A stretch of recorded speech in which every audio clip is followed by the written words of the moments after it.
Hi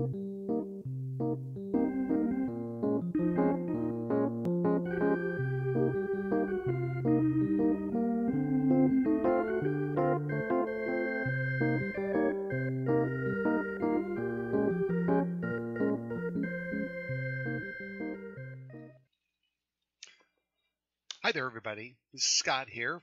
This is our new program here with the Gray House Educational Videos, and today we're going to be talking about query letter writing. And this is that one thing that we always hate. You hear authors complaining about it all the time, but in reality, a query letter is not that hard if we kind of look at it in a whole batch of little pieces here. So we're going to kind of work our way through this process of query letter writing. Now, before we get started, let me just stress that every single agent out there has a completely different approach to query letters, and we will talk about this a little bit later. But for the most part, when it comes down to query letter writing, the components are always there. It's just a matter of how we scramble it around. So just kind of work with this. So let's go ahead and let's talk about that query letter. First of all, one of the things that has to be in this query letter, and we want to start with this, is that this is a level of professionalism, right? That we're looking at a standard business communication format. And if you're unclear on those, there's a lot of different places out there that you can see the general business letter format, whether it's a business letter that you might send in a snail mail, or it might be the business letter format that you're going to see in an email. Still, we're looking at business communication. This is a job. Okay, you might be writing as a hobby. You might think that this is kind of a cool or fun thing that you can do with your hobby, but you have to understand that once you start into professional writing, this is a business. So it needs to be in business communication format. Also, I want you to notice grammar, spelling, and punctuation are key. Yes, we overlook a few things every now and then if you see a typo, but you know something? Every time that you see a mistake like that, picture this as being like one check mark against you. So grammar, spelling, and punctuation are very important in these letters. If you are unclear on those, please take some time to maybe learn some grammar, learn that basic grammar out there.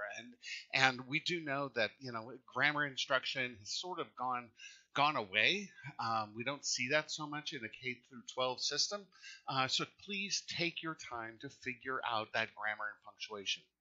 Look at this third point, though. Follow the guidelines of that specific editor or agent. Everybody's going to be different, and I'm going to remind you about this at the end. Everybody's different, but follow those rules. If we say to do it one way, then you do it that way. Not like, well, I think my way is better. Follow those rules. This last part is really important. No mass mailings. Yes, a lot of the components that you're going to see in a query letter are going to be very similar, but we don't want to see a mass mailing. So don't sit there and just attach "Dear Agent" and then fill in the blank and then just start copying and pasting emails. I can guarantee as soon as those show up, you get rejected. Most of the time, many editors and agents don't even respond to you on this one. So if you're not getting a response because you're using that mass mailing format, it's not going to help you. Let's keep moving on. There's basically the 3 B's of a query letter. So we want to kind of talk about each of these. We're going to talk about the basics of that query letter. What goes into a query letter, the basic part of it, the piece about the book, and the piece about the bio. So as you think about your cover letter, which is really what a query letter is, it's like a cover letter to your resume. If you think about it in each of these blocks, you're going to be in pretty good shape. And then if you can sit there and kind of piece those out, write them in smaller sections, it's going to be a little bit easier for you. So here we go. Let's move on. The basics. This is the key information that we need to have about your book. We need to know the exact title of your book. We need to know the genre. So you need to make sure you know exactly what your genre of the book is. Don't sit there and think that your genre fits into like 5 different genres, because that's not really how it all works. We want to know what's the genre of your book. Pinpoint that one. What's your word count? I don't want a page count. We want the word count, because the word count is going to dictate a lot of things for us as to where that book goes to. We want to know what your high concept is. What is it that makes your book stand out among all the other books? That high concept might simply be a unique theme that you're playing around with or a new twist on something, but we want to know what that high concept is.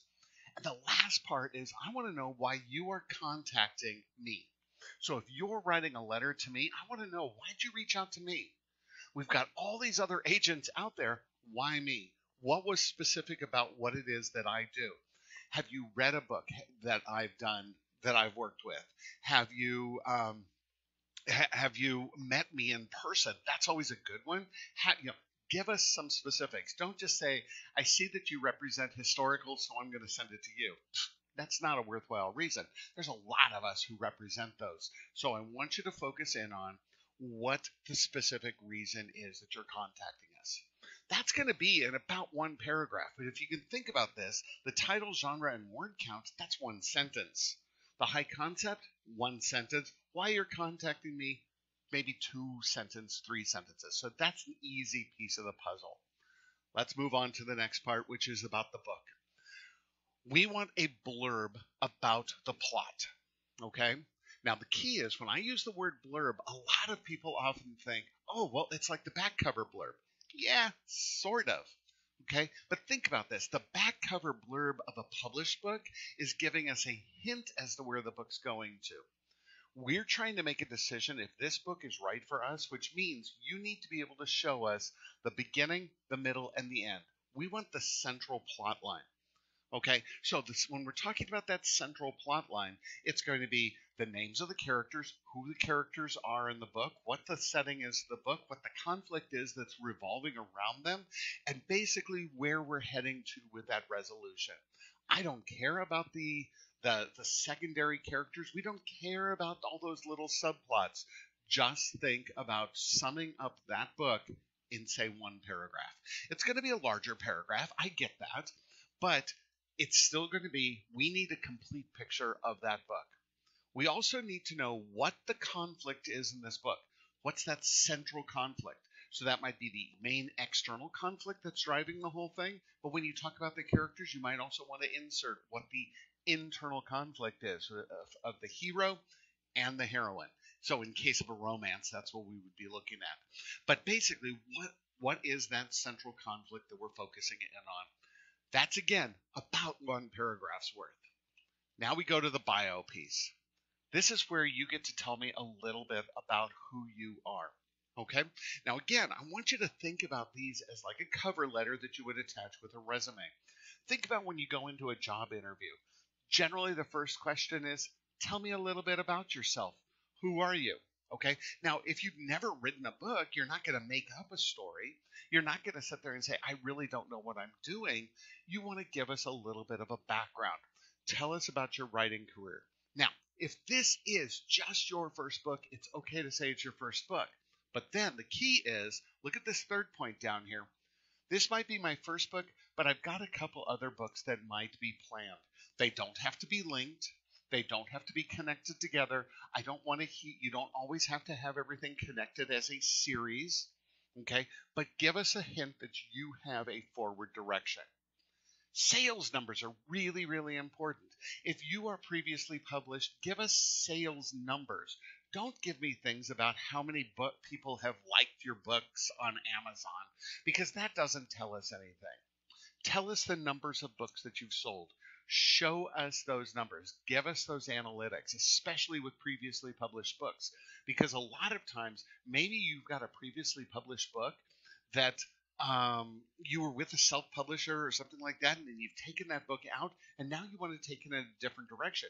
We might be able to do something with that, but we have to know that that book is going to sell, okay? But focus on giving us a sense as to who you are and where you are going to with your career. Again, if you've previously published, let me know that you've been previously published. Tell me who you've been published with. Now, here's the thing. Tell me who you've been published with, but give me those publication dates. I always find it interesting. People will go, I've been published by fill in the blank. And then when I do a Google search, those books were published like 20, 30 years ago, and they haven't done anything in that block of time. That starts to send off some red flags for us. So I want you to really, really think about that. But give us that background. Show us where you come from. Show us where you're going to. If you've won an award, let us know that. If you've gotten some recognition, let us know that. If you're part of a writing group, like the Romance Writers of America or the Mystery Writers of America, tell me that information. It shows me your connections. So if you can think about those three pieces of your query letter, you just sort of put it all together. And I know it sounds like it can't be that easy. It is that easy.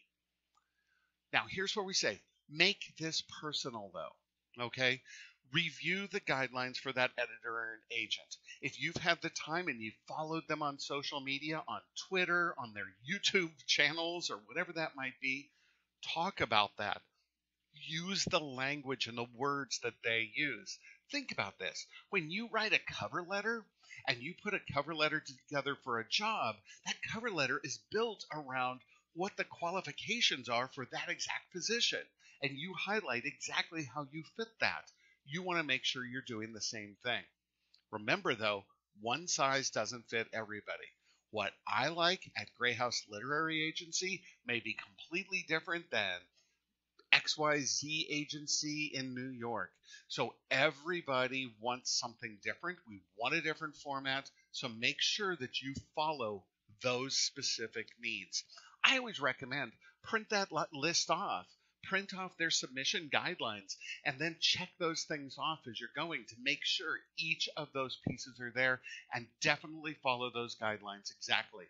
One of the easiest ways to get rejected is if you decide you're going to do something different because you like doing it a different way. What that tells the editors and agents is, if you can't follow our guidelines for submitting, will you be able to follow our guidelines when we give you revision letters? That's going to tell you something. So I want you to think about that piece. Now, I want you to understand, query letters are really, really basic, okay? They aren't that hard. Think about it as that cover letter. Put it together. Take the time, okay? I want you to remember this comment here. This one comes from Ray Bradbury, and I love this comment. You fail only if you stop writing, okay? So I want you to remember that. Don't stop writing. Keep working, keep learning, keep pushing yourself. As always, if you've got questions for me, definitely reach out to me at the website, at the Gray House Agency website. Send me a quick email. I'd love to answer your questions. A lot of times I'll answer those questions on my blog, and you've got the link right there. But please do not forget to subscribe. One of the things we're pushing for here is as soon as we hit 1,000 subscribers, and I know that's a long way out, but I think it could be done. When we hit 1,000 subscribers, I'm going to be picking somebody for at least a 6-month mentorship with Gray House, where I'll be able to talk to you one-on-one, maybe monthly, check your query letters, help you out with those, help you out with your, like, the first 3 chapters, career building, you name it, about 6 months worth. But we got to hit 1,000. So do not forget to hit that subscribe button here. And then that way you're also being able to find out anytime that we're going to be posting a new video here. I want you to keep writing. Remember, you only fail if you stop writing. Keep that one in the back of your head. I will see you out there online.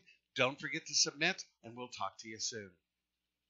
Hey everybody, Scott here, and again, thank you for watching this video. I very much appreciated it. Do not forget to subscribe on this YouTube channel here. Keep yourself posted. Remember, once we hit 1,000 subscriptions, when we hit that 1,000 mark, I will be picking somebody for at least a 6-month mentorship here with Gray House Literary Agency. It's not going to be representation, but I will be there to help you out. So do not forget to subscribe. Make sure that you reach out to me if you've got questions. Email me at the website.